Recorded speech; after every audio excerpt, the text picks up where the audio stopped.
Ces secrets longtemps enfouis dans le temps ont été révélés. Des jarres anciennes aux embryons de dinosaures. Voici 15 découvertes encore plus saisissantes. Numéro 15. Jarres anciennes. Les archéologues travaillent consciencieusement pour dévoiler les secrets de l'ancien royaume. Les historiens pensent avoir déterré des tombes datant de plus de 2800 ans dans l'est de la Turquie. On pense que les chambres funéraires de Pito, qui ressemblent à de grandes jarres en céramique, appartiennent au royaume d'Urartu, qui a régné sur le pays au milieu du IXe siècle, avant Jésus-Christ. L'entrepôt qu'ils ont découvert contenait 120 d'entre elles, qui peuvent stocker jusqu'à 36 tonnes de nourriture, de grains, d'huile de sésame et de vin. Enterrées jusqu'au cou, les anciennes jarres sont couvertes d'unités de mesure et d'écriture. Chaque été, une équipe d'environ 50 archéologues participe à une fouille annuelle ici, dans le but de découvrir des trésors enfouis depuis des milliers d'années. Le ministère de la Culture et du Tourisme de Turquie a repris les fouilles sur le site. Après une pause de 30 ans, voici ce qu'ils ont trouvé. Elles étaient également utilisées comme greniers et répondaient aux besoins des gens qui vivaient ici. À l'époque, les habitants avaient l'habitude de stocker toutes leurs provisions dans les jarres, pour s'assurer d'avoir suffisamment pour répondre à leurs besoins, ainsi qu'à ceux des fonctionnaires du palais. De plus, le château était doté de murailles impressionnantes, de citernes, et du premier système d'égouts du monde. Les temples et d'autres structures historiques sont également encore debout aujourd'hui, attirant de nombreux touristes qui cherchent à s'immerger dans l'histoire et la beauté de cet endroit. Il est intéressant de noter que les anciennes jarres ne sont qu'un petit échantillon du précieux trésor que l'on trouve parmi ces ruines historiques. Avant de continuer avec cette vidéo, appuyez sur le bouton d'abonnement et la cloche de notification dès maintenant. Numéro 14. La momie carrée. La décoration détaillée et élaborée de la momie au visage carré nous fait réfléchir sur l'identité de cette personne. Nous nous demandons quelle était son histoire et pourquoi elle a reçu un traitement si spécial en ce qui concerne sa façon d'être enveloppée. Alors que nous sommes tous familiers avec l'enveloppement traditionnel d'une momie, où de longues bandes de tissu couvrent le corps de la tête aux pieds, cette momie en particulier, qui se trouve au Louvre à Paris, France, présente un style d'enveloppement complètement différent sur tout son corps. Mais ce qui est le plus frappant chez cette momie, et ce qui la distingue des autres, ce sont les bandes de lin entrelacées qui forment un motif de carré concentrique sur le visage de la momie. Cependant, sous le lin, le corps est extraordinairement bien conservé. Selon le Louvre, les radiographies ont révélé que la momie était un homme adulte qui a vécu entre 305 avant Jésus-Christ et 30 avant Jésus-Christ. Il était suffisamment riche de son vivant pour être momifié à sa mort, ce qui lui assurait la survie dans l'au-delà. De plus, il est intéressant de noter qu'au-dessus du motif carré en lin se trouvait un masque facial, qui repose maintenant à côté de la momie. Ce masque facial est magnifiquement décoré avec un scarabée ailé, symbole de renaissance. Il vaut également la peine de mentionner que la bande du cou de la momie représente les déesses et sœurs, Nephti et Isis, qui se dressent comme protectrices de la momie. Cette bande est soigneusement décorée avec plusieurs rangées de perles, et inclut même des broches à tête de faucon. Nous ne pouvons pas ne pas reconnaître que même après sa mort, cette personne devait être un peu différente, spéciale. Numéro 13. Vêtements en toile d'araignée dorée. La plus grande et la plus rare pièce de tissu au monde, entièrement faite avec la soie de l'araignée tisserande d'aube dorée, a été récemment exposée à New York. C'est un tissu impressionnant, et l'histoire de sa création est fascinante. Le projet a pris 5 ans pour être complété, et a coûté environ $395. Le résultat de cet effort fut ce châle et cette cape brodée, qui se distinguent par leur beauté et leur exquisité. Le processus de tissage a été méticuleux et délicat, nécessitant habileté et patience de la part des tisserands. Le choix d'utiliser de la soie d'araignée naturelle ajoute un élément de rareté et d'exclusivité à cette création unique en son genre. La pièce a été acclamée par les experts en textile et est considérée comme un véritable trésor de l'artisanat. Ce n'est pas seulement une œuvre d'art, mais aussi un témoignage de la capacité humaine à transformer les matériaux les plus inhabituels en quelque chose de beau et de précieux. Sans aucun doute, cette pièce de tissu restera comme un jalon dans l'histoire de la mode et de l'artisanat. Ce chef-d'œuvre s'est inspiré d'un récit français du XIXe siècle. Le récit décrit la tentative d'un missionnaire jésuite français d'extraire et de fabriquer des tissus à partir de soie d'araignée. Bien que dans le passé plusieurs tentatives avaient été faites pour transformer la soie d'araignée en tissu, le missionnaire est considéré comme la première personne à y être parvenu. L'une des choses importantes dans la production de soie d'araignée est un appareil inventé pour extraire la soie. Cette machine était capable d'extraire la soie de jusqu'à 24 araignées, simultanément sans les blesser. Les concepteurs ont réussi à construire une réplique de cette machine, et le processus de sédation des araignées a pu commencer. Les araignées étaient remises dans la nature une fois qu'elles n'avaient plus de soie. Numéro 12. La main de fer. Glutz von Bellenschicken était un célèbre chevalier allemand employé par les seigneurs et rois de l'époque pour faire leur sale boulot. En 1503, alors que le chevalier n'avait que 23 ans, il a perdu un de ses bras lors d'une bataille. Étant donné que nous étions au XVIe siècle, il a survécu à la gangrène, et avec une prothèse, mais bien plus hors du commun. C'était une nouvelle main de fer avec une grande prise qui a permis au chevalier de continuer ses missions royales. Il n'a pas laissé son manque de dextérité manuelle nouvellement découvert le freiner. Il a continué à diriger sa bande de mercenaires au combat. La première main était une affaire basique. 2 charnières sur le dessus de la paume permettaient aux 4 doigts en forme de crochet de se replier vers l'intérieur pour tenir l'épée. Mais c'était la limite de leur mouvement. Néanmoins, une certaine attention était portée aux détails esthétiques, comme des ongles sculptés et des rides sur les jointures avec un peu d'argent en poche. Après quelques années de carrière, il est passé à un nouveau bras de fer équipé d'articulations à chaque jointure, et de mécanismes à ressort pour verrouiller les doigts en place. Cela a permis au chevalier non seulement d'utiliser sa prothèse du bras droit avec un contrôle inégalé au combat, mais aussi de tenir les rênes du cheval, de jouer aux cartes, d'écrire avec une plume ou de boire une chope de bière. Il devait également être très puissant.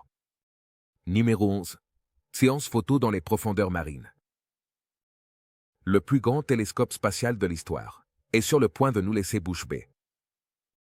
Le télescope spatial James Webb et la NASA ont enfin révélé leurs premières images de l'observatoire spatial.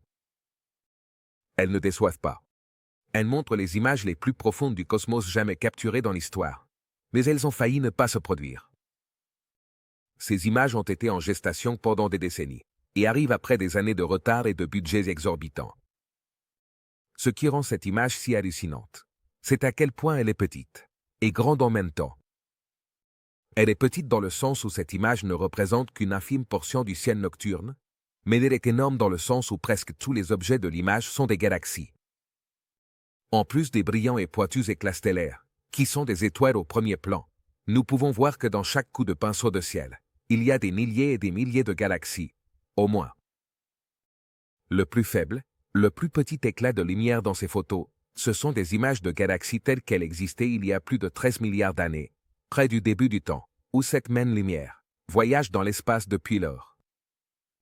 Et maintenant, nous ne pouvons pas seulement capturer des images de galaxies aussi anciennes, mais le télescope spatial peut effectuer des mesures sur les éléments qui composent ces premières galaxies. Le télescope voit la lumière qui est à une longueur d'onde plus longue que celle que nos yeux peuvent voir. Numéro 10. L'homme-dragon. Un énorme crâne trouvé dans une rivière en Chine représente une nouvelle lignée de l'Homo sapiens. Il date d'au moins 146 ans d'ancienneté. Le crâne est presque complet et apporte des preuves importantes pour comprendre l'évolution des humains et l'origine de notre espèce.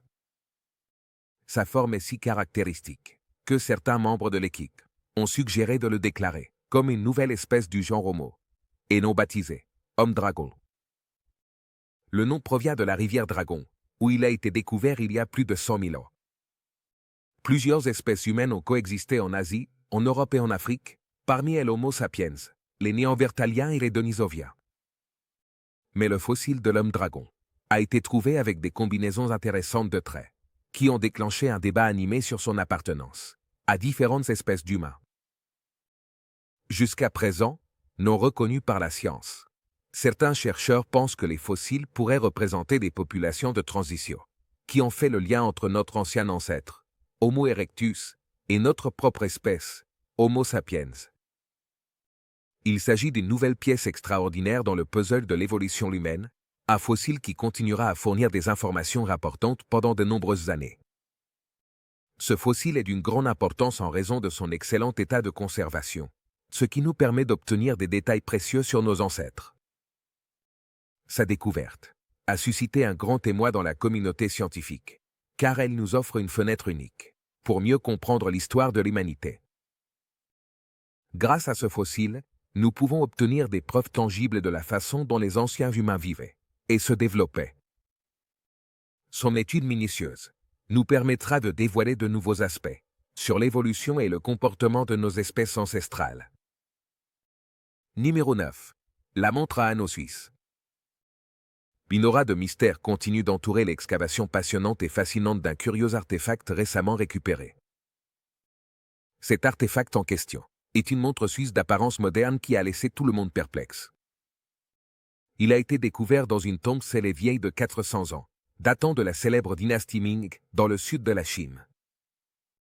L'apparence de la montre, incrustée de boue, a suscité encore plus de questions et d'intrigues parmi les experts en archéologie. Cette découverte a capté l'attention non seulement des archéologues, mais aussi du grand public, qui attend avec impatience d'en savoir plus sur son origine et sa signification historique.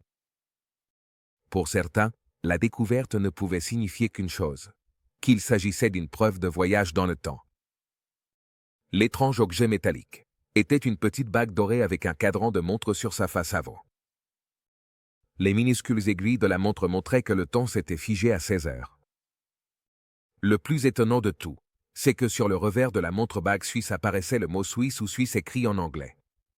Il existe diverses théories sur la manière dont les archéologues chinois ont réussi à trouver une montre d'apparence moderne d'origine suisse, dans une tombe scellée vieille de 400 ans. Certains chercheurs envisagent la possibilité que des voyageurs du futur aient accidentellement laissé tomber une montre suisse, dans un lieu ancien, et l'aient perdue.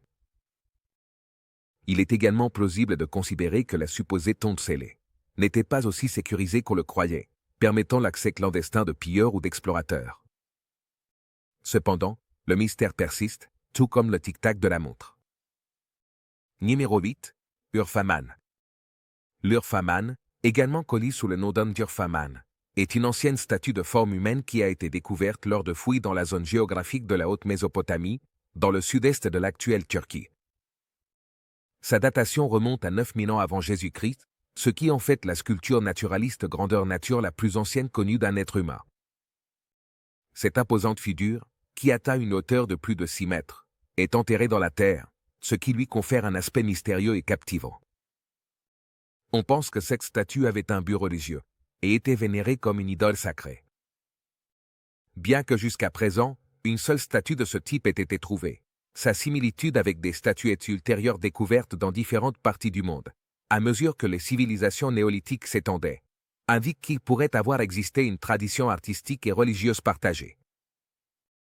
En Europe et en Égypte, par exemple, des exemples similaires de statues de culte ont été découverts, partageant des caractéristiques stylistiques avec l'homme d'Urfa. Cela suggère une connexion culturelle et esthétique entre différentes civilisations anciennes, qui pourraient avoir partagé des croyances et des pratiques religieuses similaires. Certaines des statuettes ont ce style de visage, ont la forme de Y autour du cou, ainsi que la même pose de la main que l'homme d'Urfa. Une statue iconique, un dieu peut-être, sur laquelle se basent les futures statuettes de dieux et déesses, ramenant notre attention sur l'apparence étrange et vaguement inquiétante du visage. L'image silencieuse de l'homme d'Urfa, avec une bouche visiblement absente et des yeux remplis d'obsidienne, est étrangement énigmatique, mais offre un lien avec une autre classe de statuaires anciennes connues sous le nom d'idole oculaire. Numéro 7. Bloc mystérieux Gépetir. Ces curieux blocs de caoutchouc avec le mot Typté inscrit ont mystérieusement apparu sur les plages de tout l'océan Atlantique. Les chercheurs sont déconcertés par l'origine et le but de ces objets mystérieux. Certains spéculent qu'ils pourraient être les restes d'une expérience scientifique secrète, tandis que d'autres pensent qu'ils pourraient faire partie d'un jeu de marketing élaboré. À mesure que de plus en plus de personnes découvrent ces blocs sur les plages, le mystère et l'intrigue continuent de croître. Les autorités locales travaillent en étroite collaboration avec des experts en sciences marines et des agences de recherche pour déterminer la nature de ces objets et leur possible lien avec des événements récents dans la région.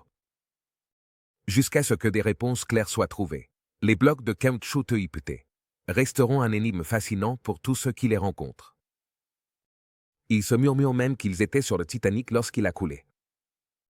Ce type de bloc, très utilisé pour isoler les câbles sous-marins, figurait dans le journal de bord du Titanic, avant son naufrage en 1912. Cependant, bien que les gens espèrent que ces blocs proviennent de l'emblématique Titanic, il est très possible que d'autres navires aient coulé avec ces mystérieux blocs dans leur cargaison. Sans aucun doute, ils ont été créés dans une plantation en Indonésie il y a plus d'un siècle. Chipete est le nom de la plantation de caoutchouc du début du XXe siècle, et les tablettes sont faites avec la sève de l'arbre Goda percha, un arbre tropical originaire d'Asie et du nord de l'Australie. Des dizaines de personnes révèlent leur propre découverte de Goda per sur les plages d'Allemagne, de France, de Suède, des Pays-Bas et du pays de Galles, ainsi qu'à New York. Numéro 6. Guerriers en terre cuite. Ces figures, qui datent d'environ la fin du IIIe siècle avant Jésus-Christ, ont été découvertes en 1974 par des agriculteurs locaux en Chine. Les 3 fosses qui ont été trouvées contenaient environ 1000 figures grandeur nature de guerriers en terre cuite prêts pour la bataille. Chacun de ces guerriers présente des traits uniques, tels que des complexions, des expressions et des postures différentes. De plus, il a été observé que certains des guerriers portent des armures détaillées et des armes élaborées, ce qui suggère un haut niveau de compétence et d'artisanat dans leur fabrication. Les experts ont été impressionnés par la minutie et l'attention aux détails, avec lesquels ces figures en terre cuite ont été créées. Il a également été émis l'hypothèse que ces guerriers en terre cuite étaient basés sur de vrais soldats, qui ont servi dans l'armée de l'empereur chinois. Cette théorie est soutenue par le fait que les guerriers présentent une variété d'uniformes et d'armements, ce qui indique une représentation précise des différentes divisions militaires de l'époque. En conséquence, la découverte de ces figures en terre cuite a fourni de précieuses connaissances sur l'histoire militaire de la Chine et l'organisation de l'armée impériale.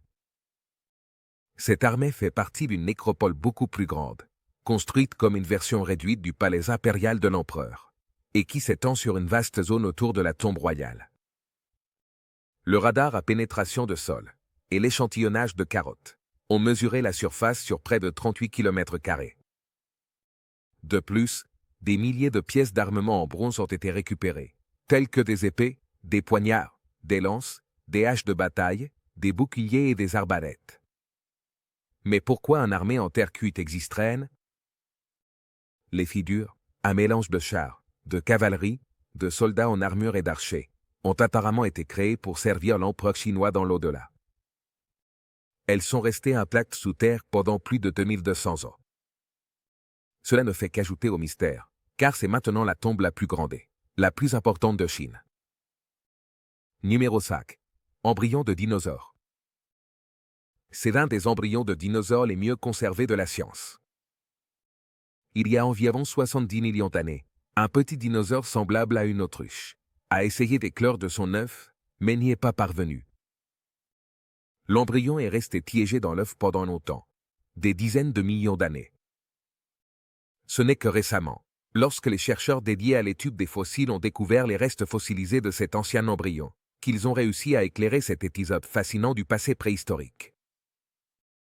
Cette découverte nous permet de jeter un coup d'œil sur les mystères que la Terre a gardés cachés pendant tant de millénaires, et nous invite à réfléchir sur la vie et l'extinction de ces créatures, qui ont habité notre planète à des époques lointaines. Récemment, en Chine, les chercheurs ont découvert de nombreux œufs et nids de dinosaures anciens, au cours du dernier siècle. Mais cet embryon est unique en son genre. Ce squelette n'est pas seulement complet de la pointe du museau jusqu'à la fin de la queue, mais il est enroulé dans une pose de vie à l'intérieur de son œuf. En fait, cette pose est ce qui intéresse le plus les chercheurs. Cette découverte renforce notre compréhension de la relation évolutive étroite entre les dinosaures et les oiseaux. On sait que les embryons d'oiseaux vivants se placent dans la meilleure position, ce qui est connu sous le nom de comportement de repliement, pour les aider à sortir de leurs œufs. Mais ces comportements n'avaient jamais été documentés chez les dinosaures jusqu'à présent. Bien que jusqu'à présent ils étaient considérés comme exclusifs aux oiseaux, Ces comportements pourraient être plus enracinés chez les dinosaures d'il y a des dizaines ou des centaines de millions d'années. Cela pourrait signifier que les oiseaux ont hérité de ces comportements avant l'éclosion de leurs ancêtres dinosaures. Numéro 4. Ville Maya dans les étoiles. Un garçon de 15 ans a étudié les cartes astronomiques élaborées par les anciens Mayas, ainsi que des photos satellites, pour indiquer l'emplacement d'une ville oubliée. En fait, la ville perdue pourrait être parmi les plus grandes construites par l'ancienne civilisation qui a prospéré entre 307 et 300 avant Jésus-Christ. L'adolescent canadien se demandait pourquoi les anciens peuples construisaient leurs villes loin des rivières et sur des montagnes inhospitalières, ce qui l'a amené à regarder le ciel pour trouver des réponses. Les Mayas adoraient les étoiles. Ils ont peut-être vécu il y a 1700 ans, mais les anciens Mayas avaient une connaissance incroyable des corps célestes, qui croyaient influencer tout, des récoltes à la mort, en passant par le choix de l'endroit où vivre.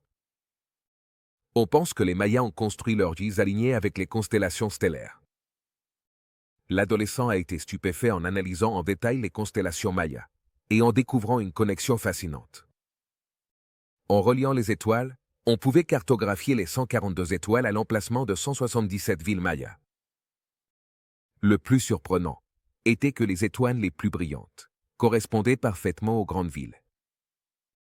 Excité par cette découverte, il a décidé de superposer ces informations sur des images satellites fournies par Google Earth, réussissant à identifier les étoiles qui correspondaient à un emplacement exact de chaque ville. Cette découverte incroyable se situait dans la constellation numéro 23, où se trouvaient 3 étoiles suggérant l'existence d'une ville maya, encore non redécouverte. Sans aucun doute, cette découverte ouvrait les portes à un nouveau monde de possibilités et révélait l'importance des étoiles dans l'ancienne culture maya. Numéro 3. Roches vivantes. Connues en Roumanie sous le nom de trovant.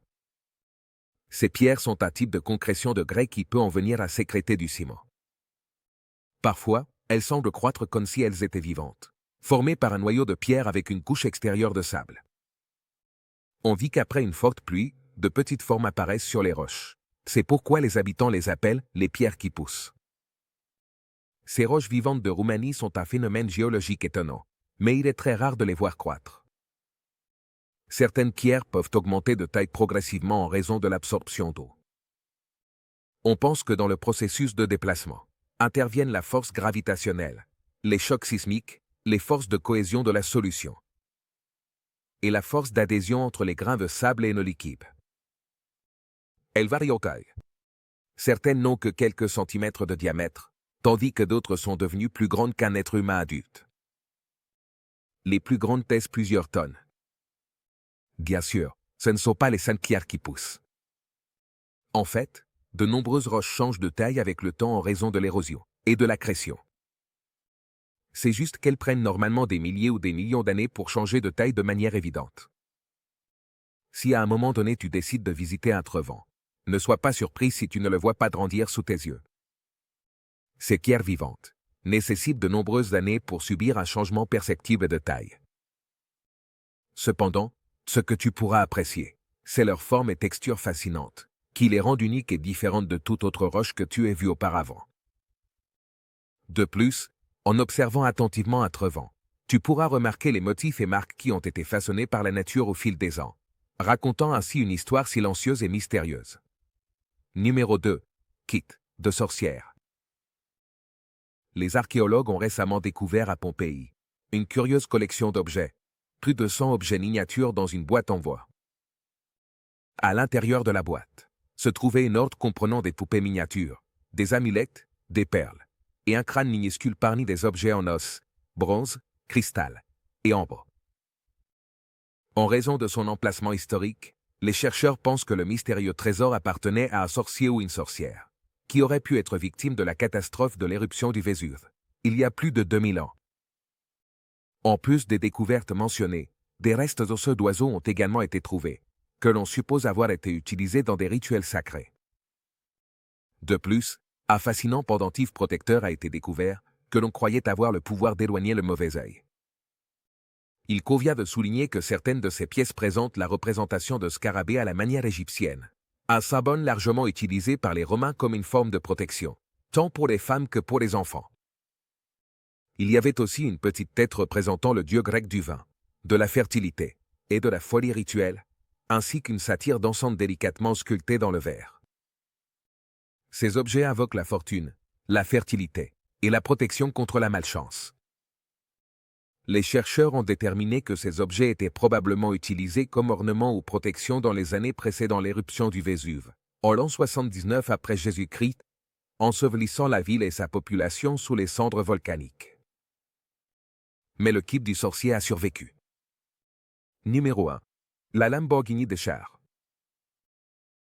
Les chercheurs de Pompéi ont annoncé la découverte d'un char cérémonial intact, provenant d'une villa proche du célèbre site archéologique italien. L'annonce qualifiait le char de découverte extraordinaire, et sans précédent en Italie jusqu'à ce jour. L'ancienne ville de Pompéi a été l'objet de fascination et de fouilles archéologiques pendant des centaines d'années. Elle a été ensevelie sous les cendres volcaniques du Vésuve, il y a près de 2000 ans, un désastre qui a conservé avec un détail incroyable les bâtiments et objets éphémères de la ville, et même les formes des corps des Romains, qui parcouraient autrefois ces rues. Selon les autorités, le char a survécu à l'éruption parce qu'il était entreposé à l'intérieur d'un portique. L'éruption a provoqué l'effondrement des murs et du toit qui l'entouraient, sous le poids de la cendre volcanique. Comme vous pouvez le voir, le char est conservé avec un détail remarquable, disent les autorités. Avec 4 roues en fer, des accoudoirs et des dossiers métalliques, et un siège sur le dessus où 1 ou 2 personnes pouvaient s'asseoir. Le char est orné de médaillons métalliques représentant des satyres, des nymphes et des cupidons, ce qui suggère la possibilité qu'il ait été utilisé lors de cérémonies matrimoniales. C'est le Lamborghini des chars. En fait, ce char cérémonial est la première découverte de ce type. Merci de nous avoir regardés. À la prochaine.